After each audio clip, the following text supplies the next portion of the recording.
Bueno, hermanos, de acuerdo a nuestro calendario litúrgico, el día de hoy estamos recordando lo que se conoce como la entrada triunfal a Jerusalén por parte de nuestro Señor Jesucristo. También se conoce comúnmente como el Domingo de Ramos. Pero, hermanos, durante varias semanas hemos estado estudiando el Evangelio de San Marcos y hoy vamos a leer el capítulo 11. El capítulo 11, los versículos 1 al 11, e iremos haciendo también la referencia a las lecturas que son alternas a esta porción y que nos irán dando algunos de los detalles adicionales. Antes de comenzar a hacer la lectura bíblica, quiero hacer algo de historia que sucedió hace 49 años antes de Cristo. Todos ustedes conocen quién es Julio César. Y Julio César, cuando regresa de las Galias, se encuentra con uno de los famosos ríos llamados el río Rubicón, que era la frontera que estaba dividiendo a Roma de los demás territorios. Este río Rubicón era la señal por medio de la cual nadie podía cruzar, sobre todo ningún general podía cruzarlo, porque el que osara cruzar este río, el río Rubicón, era considerado enemigo de Estado. Aquí es donde vemos que Julio César, después de pensarlo, es donde dijo la famosa frase: la suerte está echada, y ordena a sus tropas atravesar el río para derrotar a Roma en una guerra que duró varios años, pero Julio César logra entrar y tiene una gran victoria. Cuando Julio César entra, se sienta en el trono y comienza a llamarse dictador perpetuo. Ahora, hermanos, tenemos que llevar a cabo la lectura para que podamos ahora comprender cómo es que esta porción de la historia de Julio César nos va a ayudar también a poder entender mejor esta porción de lo que llamamos el Domingo de Ramos o la entrada triunfal a Jerusalén. Vamos a nuestras Biblias. Ahí.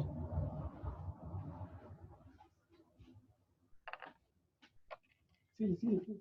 Vamos a nuestras Biblias y dice el capítulo 11 de San Marcos, versículo 1 al 11. Cuando se acercaban a Jerusalén junto a Betfagé y a Betania, frente al monte de los olivos, Jesús envió 2 de sus discípulos y les dijo: id a la aldea que está enfrente de vosotros, y luego que entréis en ella, hallaréis un pollino atado, en el cual ningún hombre ha montado. Desatadlo y traedlo. Y si alguien os dijere: ¿por qué hacéis esto?, decid que el Señor lo necesita y que luego lo devolverá. Fueron y hallaron el pollino atado afuera a la puerta, en el recodo del camino, y lo desataron. Y uno de los que estaban allí les dijeron: ¿qué hacéis desatando el pollino? Ellos entonces le dijeron como Jesús había mandado, y los dejaron. Y trajeron el pollino a Jesús y echaron sobre él sus mantos, y se sentó sobre él. También muchos tendían sus mantos por el camino, y otros cortaban ramas de los árboles y las tendían por el camino.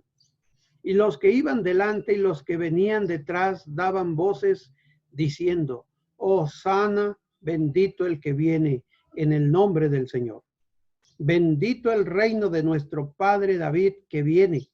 Hosana en las alturas. Y entró Jesús en Jerusalén y en el templo, y habiendo mirado alrededor todas las cosas, como ya anochecía, se fue a Betania con los 12.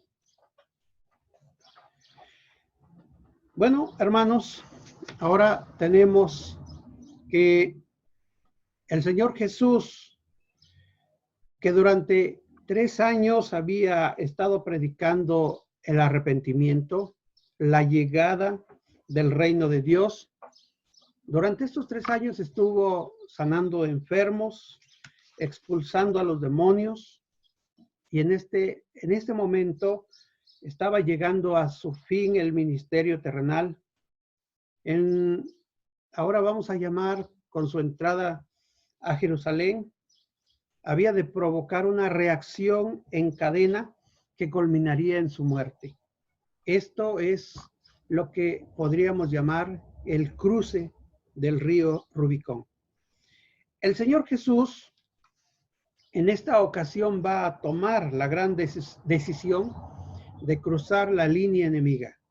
Esa línea enemiga en la que enfrentaría de allí en adelante a todo un mecanismo orquestado por los fariseos, los saduceos, los escribas, en complicidad con la autoridad romana. Autoridades que se encargarían de culparlo, de enjuiciarlo, de torturarlo, de condenarlo y de ejecutarlo en la cruz como el peor de los malhechores. Todo esto por dar su vida en rescate por cada uno de nosotros para que pudiéramos ser liberados de la muerte, del pecado y de la condenación eterna. En comparación de Julio César, no entró como rey o emperador a aplastar a sus enemigos, a tomar el trono que le corresponde como el creador y amo del universo.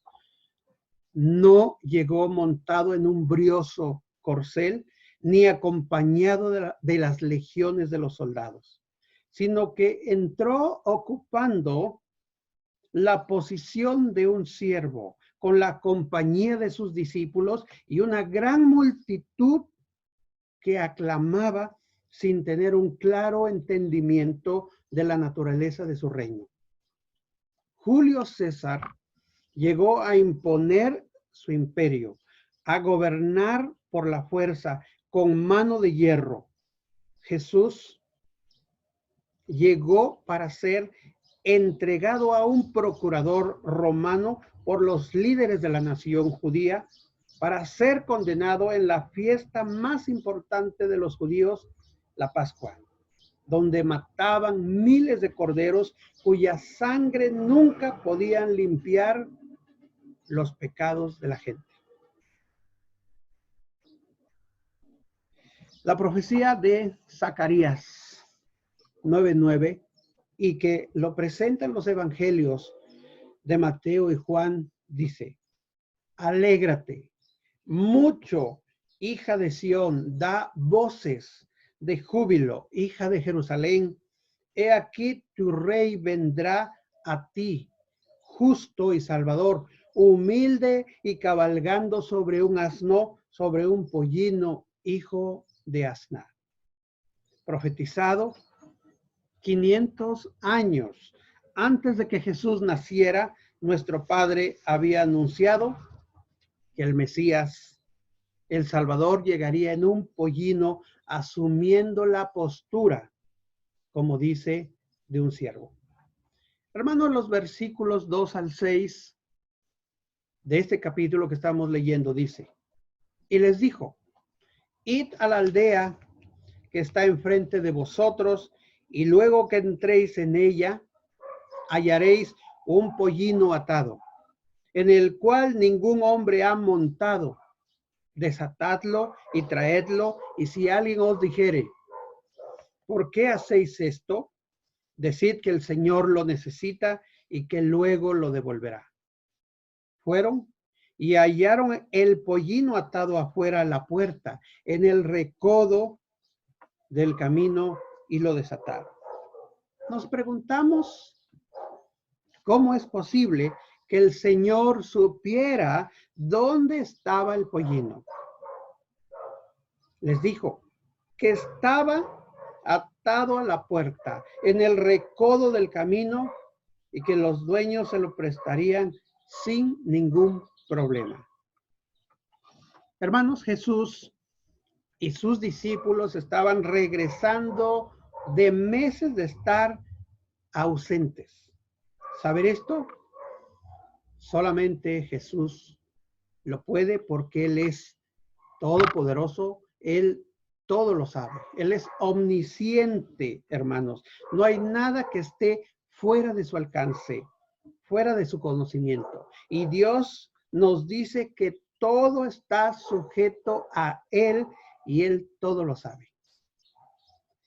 Por eso Jesús les decía en el Evangelio de Juan 10, 32, 34, unos días antes: he aquí, subimos a Jerusalén, y el Hijo del Hombre será entregado a los principales sacerdotes y a los escribas, y le condenarán a muerte, y le entregarán a los gentiles, y le escarnecerán, le azotarán, y escupirán en él, y le matarán, mas al tercer día resucitará.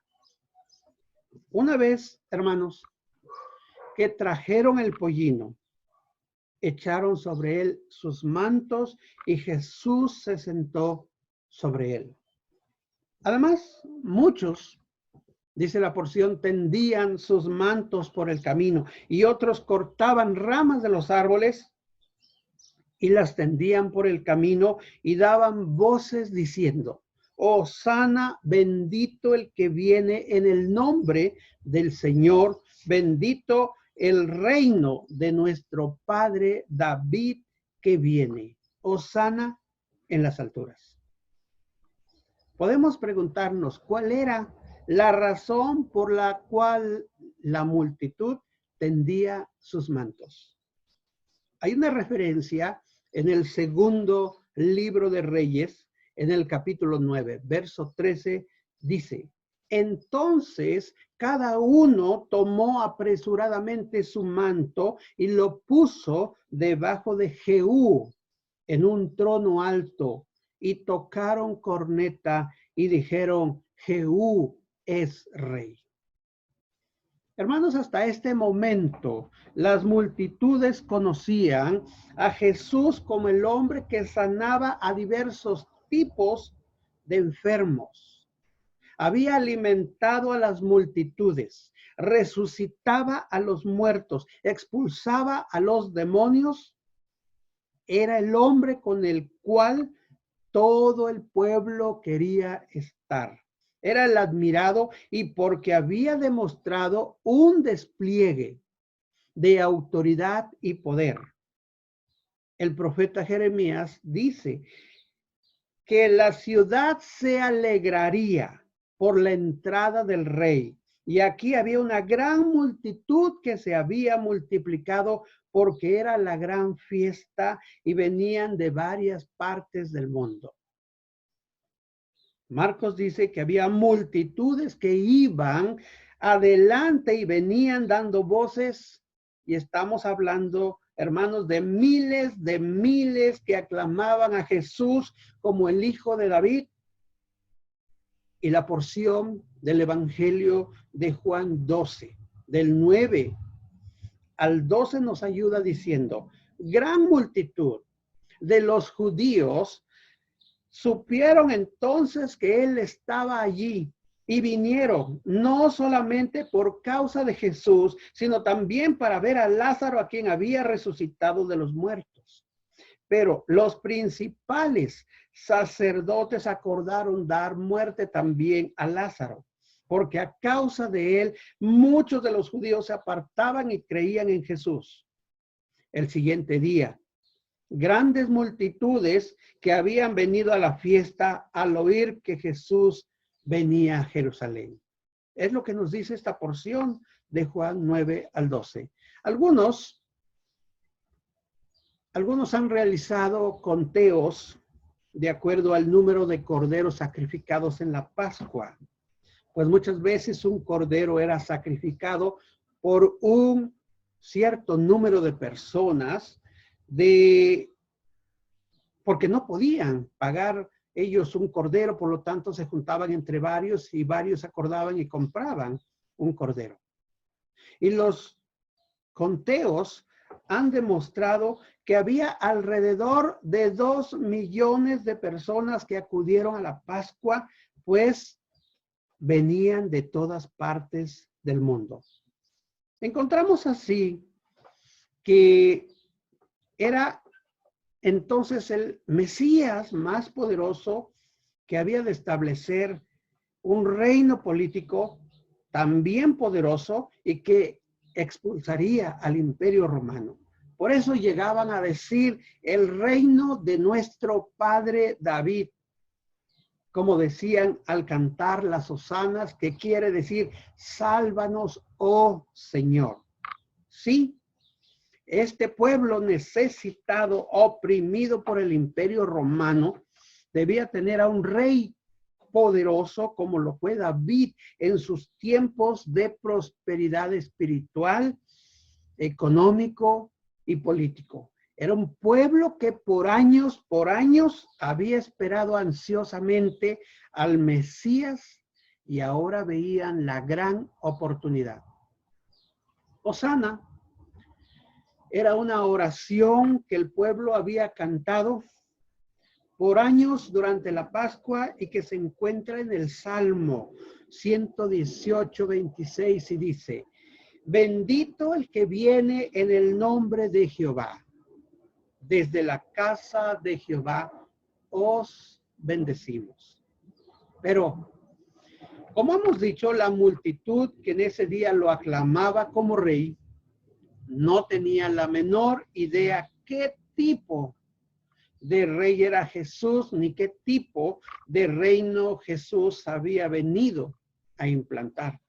Incluso sus discípulos no tenían una idea clara, tenían una idea distorsionada de este reino, pues antes de que Jesús fuera apresado, entre ellos mismos se peleaban los puestos que tendrían en el reino de Jesús.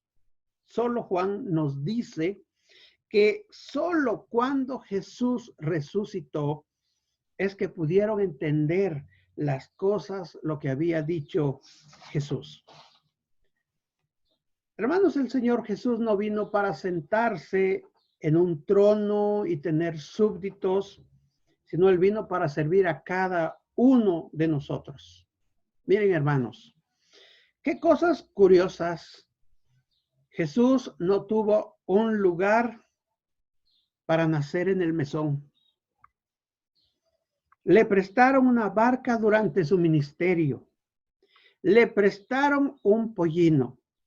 Ocupó en la cruz el lugar que no le correspondía y no tuvo una tumba propia, sino le prestaron una que estaba ya preparada. Aún así, hermanos, nuestro Señor Jesús es el amo, es el creador del universo. Pero este pasaje es un pasaje muy interesante, muy sensible que nos pueda permitir reconocer a Jesús como rey, como nuestro sumo rey, teniendo una plena conciencia de lo que eso implica. Nosotros hoy podemos también decir Hosana, pero saber muy bien lo que eso implica. Porque se puede decir Jesús es el Señor y no reconocerlo ni tenerlo, mucho menos como Señor. Podemos cantar ese himno que cantamos todas las Semanas Santas, que dice Hosana al Hijo de David, y no tener a Jesús como nuestro Rey. Y hermanos, y en la semana podemos estar cantando esa famosa canción de José Alfredo Jiménez, y yo sigo siendo el Rey. Es una canción que cantamos y que está dirigido a nuestro ego y a nuestra idolatría. Pero Jesús es el único rey no solo un día a la semana, sino todo el tiempo de nuestra vida. Pues tarde o temprano todos le aclamarán como el rey soberano. Pero, hermanos, ¿a qué rey queremos aclamar? Podemos aclamar a Jesús como el rey de los cielos, a Jesús nuestro Salvador, a nuestro Cristo que nos ha redimido, o doblar nuestra rodilla ante Jesús al que hemos rechazado y burlado y nos dé el precio por despreciar el regalo de su salvación. Filipenses 2, 10 al 11 dice, ante quién se doblará toda rodilla de los que están en los cielos y en la tierra y debajo de la tierra, y toda lengua confiese que Jesucristo es el Señor, para gloria de Dios Padre. Hermanos y hermanas, decíamos que esta porción es muy sensible y Dios toque nuestros corazones, o podamos, como en aquel entonces, seguir realizando una falsa coronación de Jesús que se adapta a nuestros gustos y preferencias, o darle el lugar de honor y gloria que Él merece en nuestras vidas.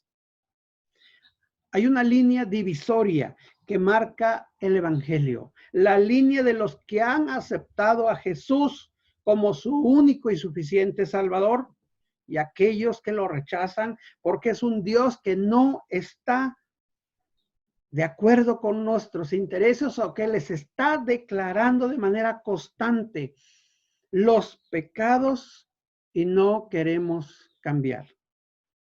En la segunda carta a los Corintios, en los versos 14 al 16, dice, mas a Dios gracias, el cual nos lleva siempre en triunfo en Cristo Jesús, y por medio de nosotros manifiesta en todo lugar el olor de su conocimiento, porque para Dios somos grato olor de Cristo en los que se salvan y en los que se pierden.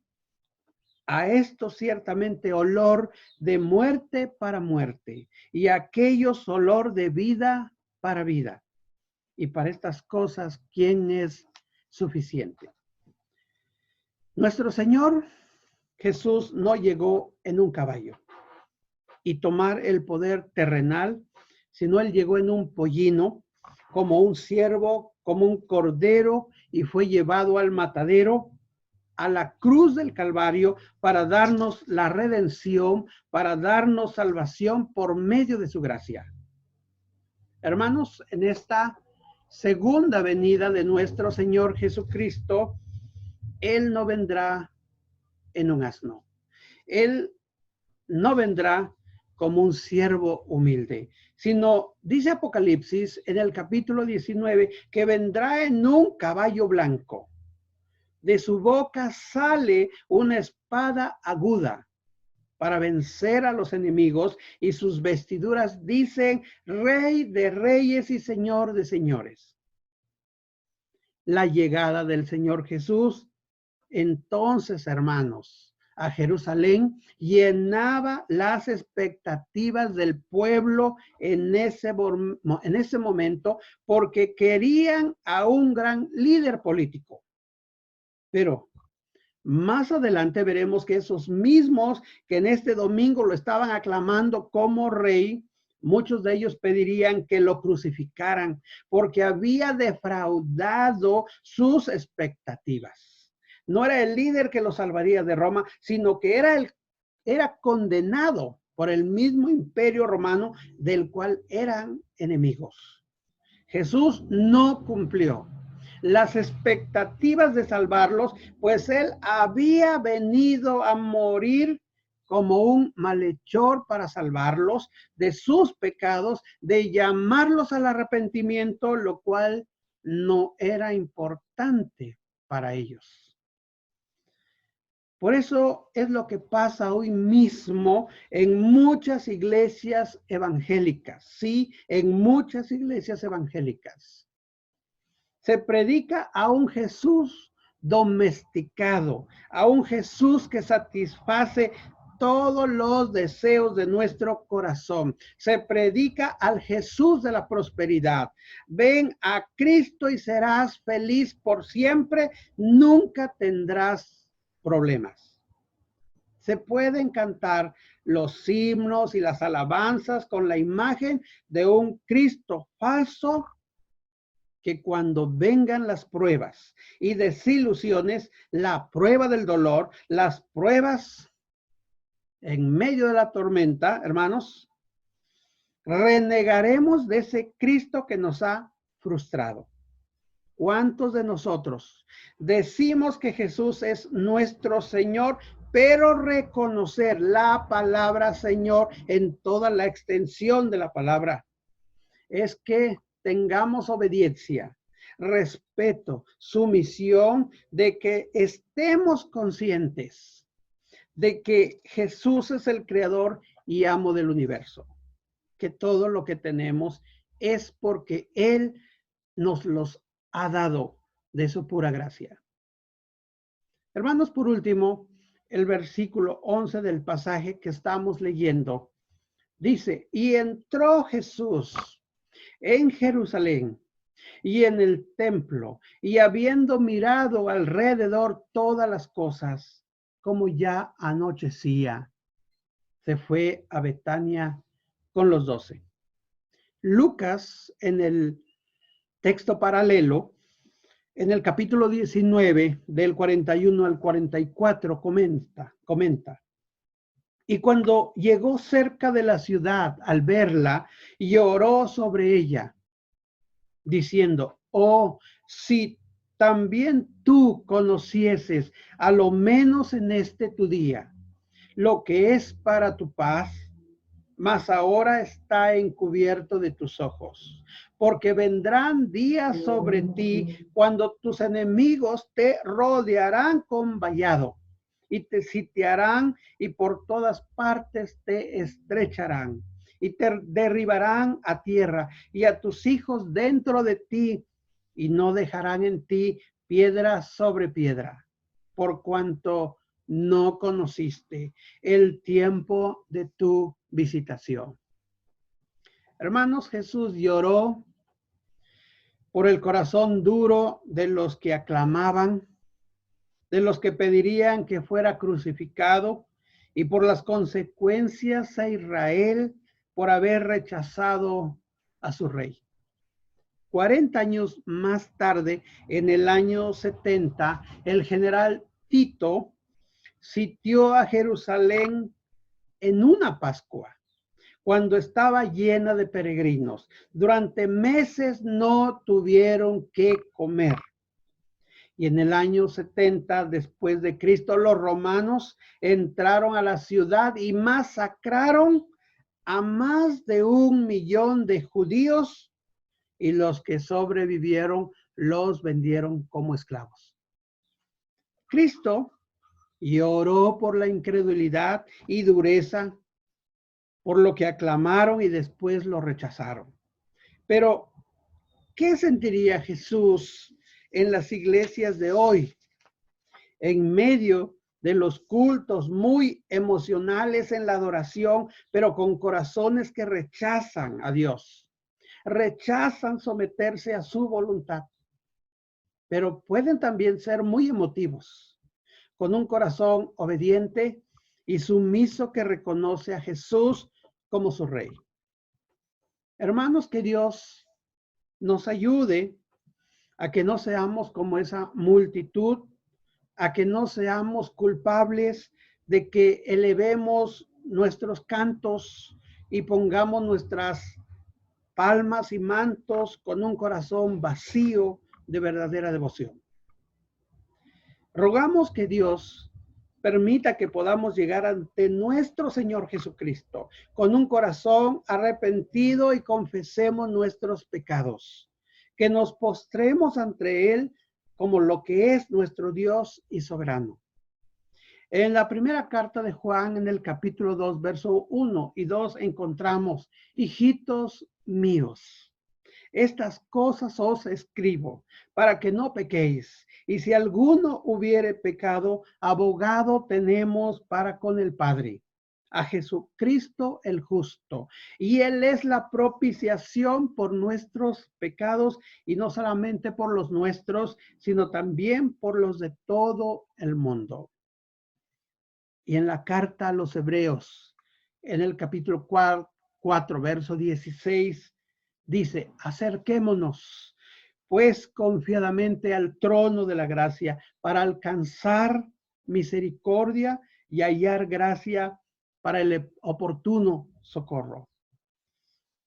Hermanos, como dice el versículo de Filipenses 4:7 que hemos mandado al final de nuestros comentarios, y la paz de Dios, que sobrepasa todo entendimiento, guardará vuestros corazones y vuestros pensamientos en Cristo Jesús.